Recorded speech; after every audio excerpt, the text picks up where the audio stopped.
ফিলিস্তিনের ইহুদি বাহিনীদের হাতে আমার মা বোনরা কিভাবে ধর্ষিত হচ্ছে, অপমানিত হচ্ছে, বুলেটের আঘাতে আর বোমার আঘাতে জর্জরিত হয়ে যাচ্ছে হাজার প্রাণ।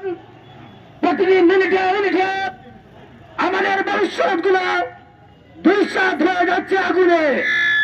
সম্মানিত উপস্থিতি, আমরা জানি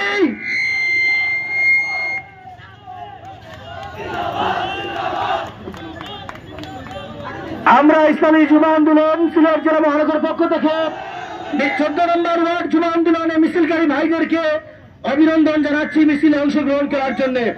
সম্মানীয় উপস্থিতি, আল জিহাদু মা দিনিল্লাহি ইয়াউমুল কিয়ামা, রাসূল করিম সাল্লাল্লাহু আলাইহি ওয়াসাল্লামের হাদিস, যে ব্যক্তি জিহাদ করল না অথবা জিহাদের চেতনা লালন করল না এবং সেই ব্যক্তি মৃত্যুবরণ করল, তার মৃত্যু যেন মুনাফিকের মৃত্যুতে পরিণত হলো।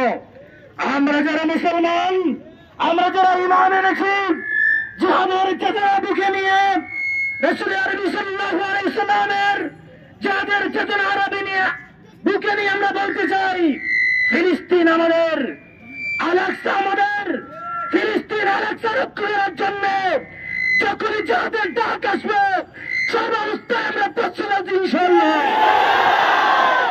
যদি এই ইসরায়েলি হায়নারা এই হত্যাযজ্ঞ বন্ধ না করে, আমরা বাংলাদেশের 500 কোটি মুসলমান যুবক, আমরা এই 5 কোটি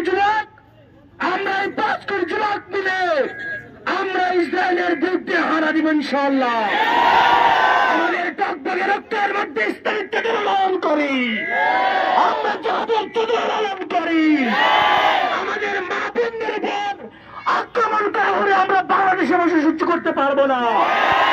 পাশাপাশি জাতিসংঘকে আমরা আহ্বান জানাতে চাই যে এই জাতিসংঘ ছোট্ট একটা বিষয় নিয়ে হাই হুল্লোড় শুরু করে দেয়, সেখানে হাজার হাজার লক্ষ লক্ষ মা বোনদেরকে বুলেটের আঘাতে জর্জরিত করে দেওয়া হচ্ছে। মিনিটের মধ্যেই যেখানে আল্লাহু আকবারের জরুরি আজান হচ্ছে, আজানে একবার আল্লাহু আকবার বলেছে, দ্বিতীয়বার আল্লাহু আকবার বলার সুযোগ হয় নাই, এই জালেমরা বুলেট দিয়ে বোমা মেরে মসজিদকে উড়িয়ে দিয়েছে।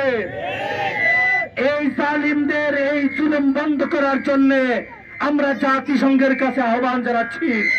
যদি জাতিসংঘ আমাদের আহ্বান না নেই, গ্রহণ না করে, আমরা আলাদা জাতিসংঘ তৈরি করবো ইসরায়েলের বিরুদ্ধে ইনশাআল্লাহ। জাতিসংঘ তৈরি করবো ইনশাআল্লাহ। এই জাতিসংঘের মাধ্যমে ইসরায়েলের প্রত্যেকটা জালিমকে উচিত জবাব দেওয়া হবে ইনশাআল্লাহ। ওয়া আখিরু দাওয়ানা আলহামদুলিল্লাহি রাব্বিল আলামিন।